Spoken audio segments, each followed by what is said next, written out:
함께 기도하겠습니다.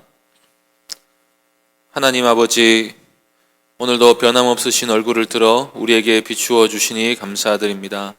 하나님의 은혜와 사랑만을 의지하여 이 시간 하나님께 나아갑니다. 말씀을 듣는 귀를 열어주시고 우리의 기도에 응답하여 주옵소서. 주 예수 그리스도의 이름으로 기도하옵나이다. 아멘. 찬송가 315장 찬양하겠습니다. 찬송가 315장입니다.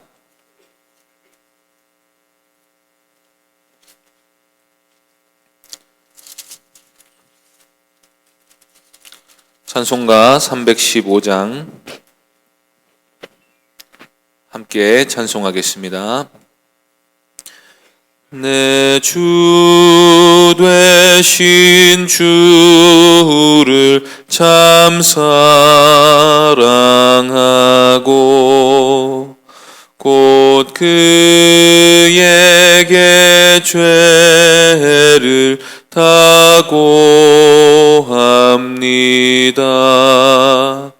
그는 은혜를 주신 내 예수시니 이전보다 더욱 사랑합니다. 주 날 사랑하사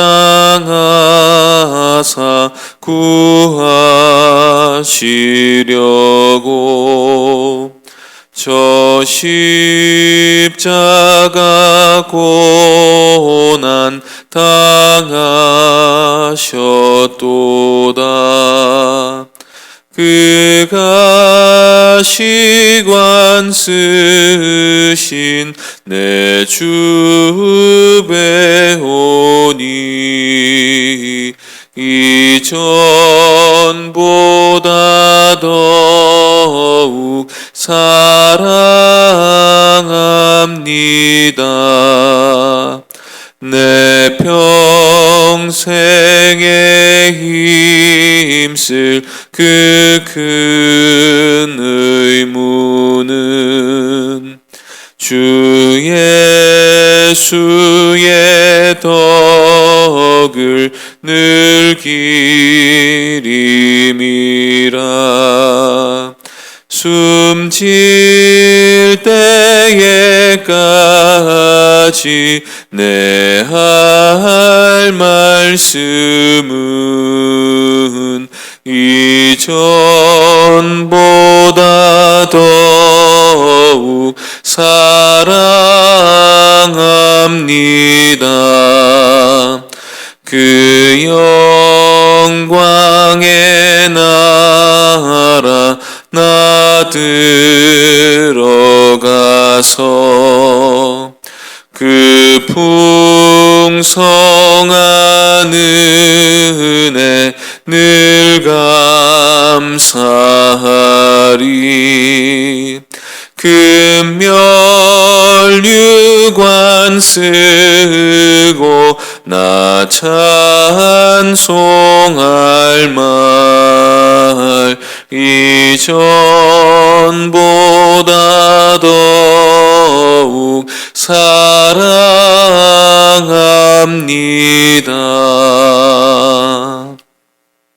하나님 말씀은 호세아 10장 1절부터 8절까지입니다. 호세아 10장 1절부터 8절까지 말씀입니다. 구약성경 1265쪽입니다. 호세아 10장 1절부터 8절까지 말씀 한 절씩 교독하겠습니다. 이스라엘은 열매 맺는 무성한 포도나무라. 그 열매가 많을수록 제단을 많게 하며 그 땅이 번영할수록 주상을 아름답게 하도다.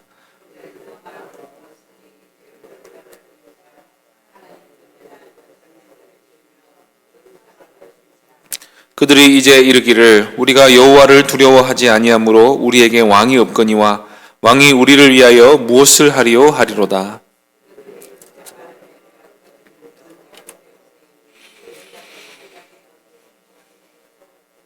사마리아 주민이 베다웬의 송아지로 말미암아 두려워할 것이라. 그 백성이 슬퍼하며 그것을 기뻐하던 제사장들도 슬퍼하리니 이는 그의 영광이 떠나감이며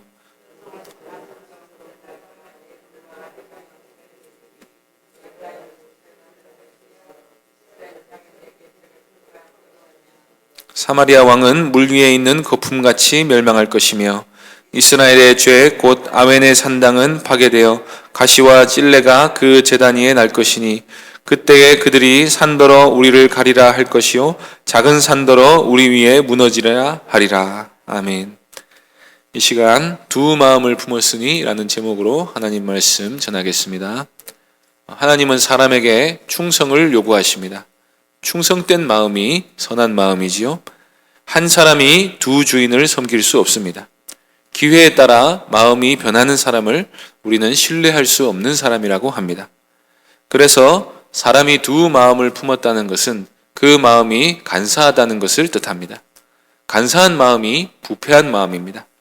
하나님이 만드신 선하고 거룩한 마음 상태가 아닌 것입니다. 야고보는 이렇게 말씀합니다. 야고보서 4장 8절입니다. 하나님을 가까이 하라. 그리하면 너희를 가까이 하시리라. 죄인들아 손을 깨끗이 하라. 두 마음을 품은 자들아 마음을 성결하게 하라. 두 마음을 품은 자들을 보고 마음을 성결하게 하라고 합니다. 마음이 나뉘어졌다는 것은 마음이 부패했다는 뜻이기 때문입니다. 그래서 예수님이 산상수훈에서 팔복을 설교하실 때 마음이 청결한 자는 복이 있나니 그들이 하나님을 볼 것이다 라고 말씀하신 것을 두고 우리는 청결한 마음이란 곧 나뉘어지지 않는 마음, 일편단심으로 하나님만을 바라보는 것으로 이해합니다. 오늘 본문에서 하나님은 이스라엘의 죄를 지적하시면서 이스라엘의 마음이 나뉘어진 것에 대해 진노하는 모습을 보이십니다. 2절 말씀, 10장 2절 말씀 보시겠습니다. 그들이 두 마음을 품었으니 이제 벌을 받을 것이라. 하나님이 그 제단을 쳐서 깨뜨리시며 그 주상을 허시리라. 이스라엘이 두 마음을 어떤 식으로 품었습니까? 하나님과 우상을 겸하여 섬긴 것입니다. 하나님을 섬긴다고 하면서 우상을 섬기거나 아니면 하나님과 바알을 동일선상에 두었습니다. 하나님께만 마음을 온전히 드리지 않고 자기들에게 도움이 된다 싶으면 아무 우상이나 다 갖다가 섬겼습니다. 사랑하면 상대방의 요구를 그대로 수용하는 것입니다. 반면에 사랑이 없으면 그 누구라도 자기의 이익을 위해서 이용하려 드는 것입니다. 북이스라엘 백성들은 하나님이 말씀하신 대로 예배하지 않고 자기들 필요에 따라서 여러 우상들을 가져다가 섬겼습니다. 하나님도 그 중에 하나에 불과했던 것입니다. 그래서 사람이 하나님을 사랑하는 마음, 하나님께 대한 충성된 마음이 없으면 누구라도 우상숭배자가 됩니다. 그 근본은 자아숭배입니다. 자기가 하나님이 되고자 하는 마음이 온갖 우상들을 만들어냅니다. 우리 이성과 양심은 하나님만을 예배해야 한다. 그 사실을 알고 있습니다. 또 하나님이 우리에게 복을 주는 분이라는 사실도 알고 있습니다. 하나님과의 교제가 영원한 기쁨이 된다는 사실도 압니다. 그래서 다른 종교에도 예배나 기도나 신비적 합일의 요소가 다 있는 것입니다.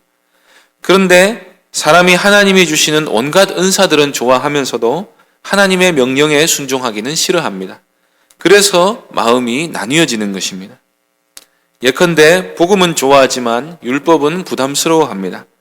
그런데 그것은 사실 복음도 모르고 있는 것입니다. 그저 복음의 요소에서 속죄만 받아들이고 하나님이 우리를 속죄를 통해서 율법을 사랑하는 존재로 바꾸어내신다 하는 사실은 무시하는 것입니다. 혹은 신앙생활에서 기도만 중요하게 생각하고 성경과 교리를 배우는 데는 매우 게으릅니다. 기도에서 복을 받으려 하거나 기도할 때 무언가 마음이 편해지거나 신비한 체험을 하기는 원하면서 말씀을 알고 말씀대로 살아가는 요소는 빼버리는 것입니다. 이런 게 다 마음이 나뉘어진 상태이고 참 하나님을 충성되이 섬기는 게 아니라 자기 욕심을 섬기는 자아숭배자가 되어 있는 것입니다. 그래서 어떤 의미에서는 사람들의 숫자만큼이나 우상들의 수가 많다고 할 수 있습니다. 1절 말씀 보겠습니다. 이스라엘은 열매 맺는 무성한 포도나무라. 그 열매가 많을수록 제단을 많게 하며 그 땅이 번영할수록 주상을 아름답게 하도다. 여기서 하나님은 이스라엘을 열매가 무성한 포도나무다, 그렇게 말하고 있습니다. 이스라엘은 번성했습니다. 하나님이 이스라엘을 번성하게 하셨습니다. 그런데 하나님이 주신 복이 많을수록 우상들을 더 많이 만들고 신전을 아름답게 꾸몄습니다. 하나님이 다산의 복을 주시고 경제적 안정을 주시고 전쟁의 위협이 사라지게 해주시면 그걸 그만 우상 만드는 기회로 삼는다는 것입니다. 그래서 열매가 많기는 한데 하나님 보시기에 먹을 수 없는 쓸모없는 열매만 잔뜩 맺힌 것입니다. 그런 무성한 포도나무는 땅만 황폐하게 만들 뿐이지 사실 아무짝에도 쓸모가 없습니다. 그러니 하나님이 가나안 땅에서 그들을 뽑아버리시는 것입니다. 오늘날에도 우리가 이런 사실들을 흔히 보지 않습니까? 대개 교회 성장이 멈추는 것은 경제 발전과 연관이 있다고 합니다. 사람들이 잘 먹고 잘 사게 되고 육신적 평안을 누리게 되면 하나님도 필요 없다는 것입니다. 오늘날 우리는 거의 모든 사람이 과학기술이라는 우상을 섬기고 돈이라는 우상을 섬기고 육신의 정욕이라는 우상 숭배에 깊이 빠져 있는 모습을 봅니다. 교회 안에도 이 세속의 물결이 거세게 밀려 들어와서 수많은 신자들이 하나님과 재물을 겸하여 섬기는 두 마음을 품고 살아가고 있음을 우리가 날마다 보고 있습니다. 그러니 회개의 외침도 사람들에게 별 영향을 미치지 못합니다. 이스라엘 백성들처럼 자기들이 하나님을 섬긴다고 생각하지 지금 살고 있는 이 안락한 삶을 포기해야 될 필요성을 느끼지 못하기 때문입니다. 결국 하나님을 왕으로 인정하지 않는 게 문제의 근원입니다. 충성을 바치지 않는다는 것은 상대가 충성할 만한 대상이라고 생각하지 않기 때문입니다. 하나님을 폐위시키고 자기가 왕이 되고 싶어하는 그릇된 욕망이 사람으로 하여금 두 마음을 품게 합니다. 10장 3절 말씀 보겠습니다. 그들이 이제 이르기를 우리가 여호와를 두려워하지 아니하므로 우리에게 왕이 없거니와 왕이 우리를 위하여 무엇을 하리요 하리로다. 사람이 타락할 대로 타락하면 하나님을 더 이상 두려워하지 않게 됩니다. 그 정도로 양심이 굳어지면 사실 구제불능의 상태가 되는 것입니다. 하나님이 심판을 선고하실 수밖에 없는 상태가 되고 마는 것입니다. 시편 36편 1, 2절에서 이렇게 말씀합니다.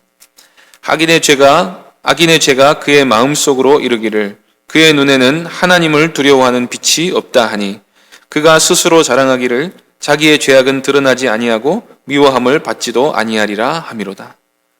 죄는 사람을 타락시킵니다. 그 죄가 사람으로 하여금 하나님에 대한 두려움을 마음속에서 지워버립니다. 그 죄가 스스로를 속여서 하나님이 네 죄를 보지 않을 것이고 관심도 없다고 말합니다. 하나님이 없다고 말하거나 하나님의 성품을 자기 입맛대로 바꾸는 것입니다. 하나님을 두려워하지 않는 것은 곧 심판을 두려워하지 않는다는 말과 같습니다. 그런 사람에게는 왕이 없습니다. 자기 위에 있는 존재가 없습니다. 북이스라엘 마지막 시대는 피비린내 나는 왕권 쟁탈전이 일어난 시대입니다. 그런 시대에는 누구나 자기에게 왕이 될 기회가 있다고 생각하는 것입니다. 조금만 자기에게 힘이 있으면 정권을 뒤집고 자기가 왕위에 오를 생각만 가득하지 충성된 사람이 아무도 없는 것입니다. 어느 누구에서 충성됨이라는 덕목을 그런 시대에서 찾아볼 수 있겠습니까? 그런 충신이 있어도 사마리아에서는 살아남기가 매우 어렵습니다. 하나님의 왕되심을 인정하지 않고 모두가 다 왕이 되려고 하는 시대에는 사실상 아무도 왕이 없고 살인과 폭력만이 난무할 뿐입니다. 왕이 없으므로 각자 소견에 오른 대로 행하는 시대는 사실 행복한 시대가 아닌 것입니다. 무질서 속에서 약육강식의 논리만이 지배하는 악한 시대일 뿐입니다. 왕을 거부하는 사람에게 왕이 해줄 수 있는 것은 아무도 없습니다. 권위가 살아있는 곳, 하나님의 권위를 인정하고 하나님의 심판을 두려워하는 곳에서만 질서와 평화를 발견할 수 있는 것입니다. 참된 권위에 대한 인정이 사라지면 사람들이 이 사회 전반적으로 심판을 두려워하지 않는 분위기가 됩니다. 그래서 재판 결과에 승복하지 않습니다. 법정이 무시를 당하는 것입니다. 누가 누구를 심판하느냐 하는 식으로 나오고 살아남은 자가 승자라는 식으로 법정에 거짓이 가득합니다. 4절 말씀 보겠습니다. 그들이 헛된 말을 내며 거짓 맹세로 언약을 세우니 그 재판이 바디랑에 돋는 독초 같으리로다. 겉으로는 권위에 승복하는 척하지만 속으로는 무시합니다. 그 증거가 거짓으로 맹세를 하는 것입니다. 오른손을 높이 들고 진실만을 말하겠다고 사람들과 양심 앞에서 맹세를 합니다. 그런데 속으로는 그 맹세를 비웃습니다. 왜냐하면 정의가 이루어져야 하는 게 아니라 자기가 무조건 그 재판에서 이겨야 하기 때문입니다. 오늘날에도 똑같이 보고 있는 이 죄악은 권위에 대한 인정이 사라진 곳에서 볼 수 있는 현상입니다. 자기만이 최고여야 한다 하는 시대가 보여주는 핵심적인 특징 중에 하나가 재판정이 무시를 당한다는 것입니다. 이런 이스라엘의 두 마음을 가장 상징적으로 보여주는 우상이 바로 금송아지 우상입니다. 금송아지는 하나님을 대체한 것이었습니다. 그래서 하나님이 받으셔야 하는 예배를 금송아지가 다 가져갔습니다. 그래서 하나님은 5절부터 8절까지의 말씀에서 이스라엘이 금송아지와 함께 망하게 될 것이라고 말씀하십니다. 먼저 5절 보겠습니다. 사마리아의 주민이 베다웬의 송아지로 말미암아 두려워할 것이라. 그 백성이 슬퍼하며 그것을 기뻐하던 제사장들도 슬퍼하리니 이는 그의 영광이 떠나감이며. 여기서 베다웬은 베델의 속칭입니다. 베델은 하나님의 집이라는 뜻이고 베다웬은 속임수의 집이라는 뜻입니다. 이 하나님의 집이어야 할 베델이 이 금송아지 우상으로 인해 사기의 집이 되고 말았습니다. 사마리아 주민들이 그 금송아지 때문에 두려워하게 될 것이라고 합니다. 백성들과 제사장들도 슬퍼하게 될 것입니다. 왜냐하면 그 금송아지의 영광이 떠나갔기 때문입니다. 금송아지는 금이기 때문에 찬란하게 빛났습니다. 사람들이 거기서 축제를 즐겼습니다. 사람들은 자기가 만든 신의 영광을 자랑스러워했습니다. 송아지가 상징하는 대로 그 신이 자기들의 생활을 풍요롭게 해준다고 믿었습니다. 그런데 그 우상 때문에 망합니다. 금송아지 때문에 존경받고 밥 벌어먹고 살던 거짓 제사장들에게 슬픔이 닥친다고 하십니다. 무엇 때문입니까? 6절 말씀 보겠습니다.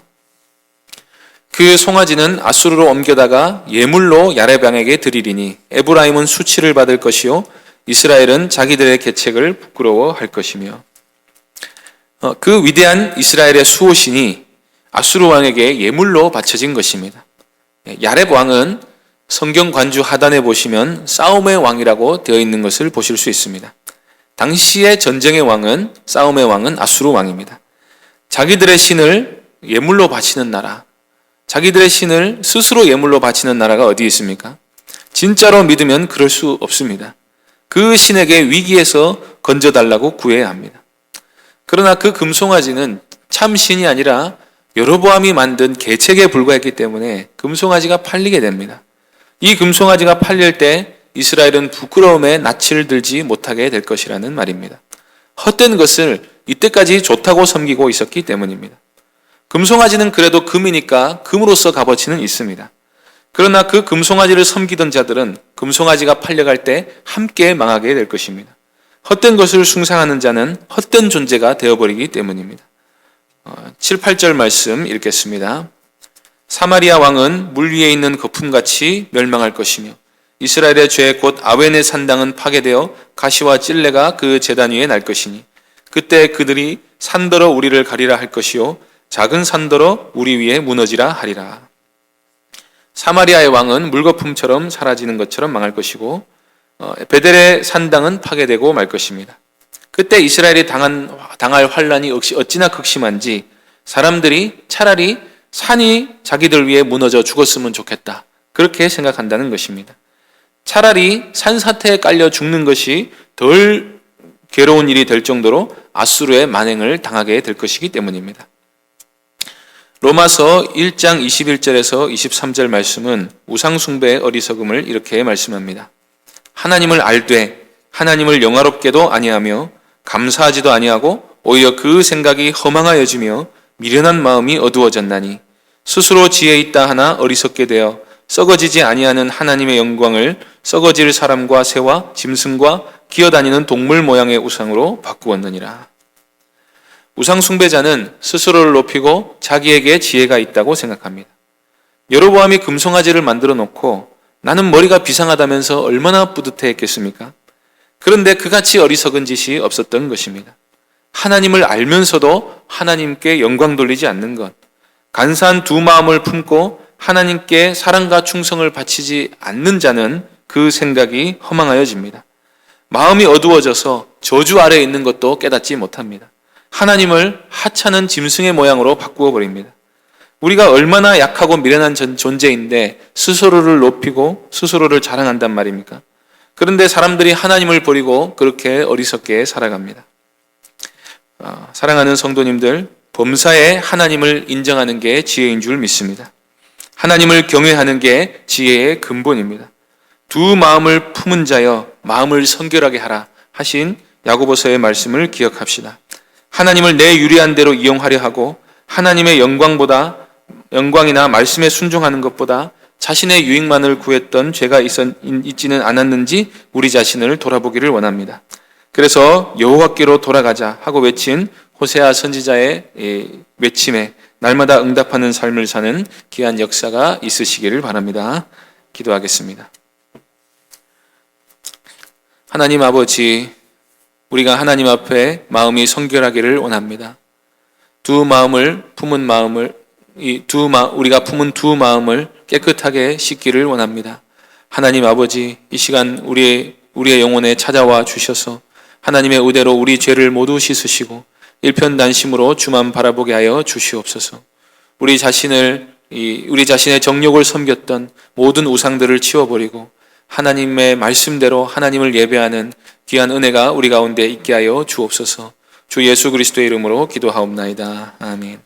하늘에 계신 우리 아버지여, 이름이 거룩히 여김을 받으시오며 나라의 임하옵시며 뜻이 하늘에서 이룬 것 같이 땅에서도 이루어지이다. 오늘날 우리에게 일용할 양식을 주옵시고 우리가 우리에게 죄 지은 자를 사하여 준 것 같이 우리 죄를 사하여 주옵시고 우리를 시험에 들게 하지 마옵시고 다만 악에서 구하옵소서. 대개 나라와 권세와 영광이 아버지께 영원히 있사옵나이다. 아멘. 이 시간 말씀을 기억하며 기도해 주시고 교회당 건축을 위해서 또 다가오는 송구영신 예배를 위해 기도해 주시기 바랍니다.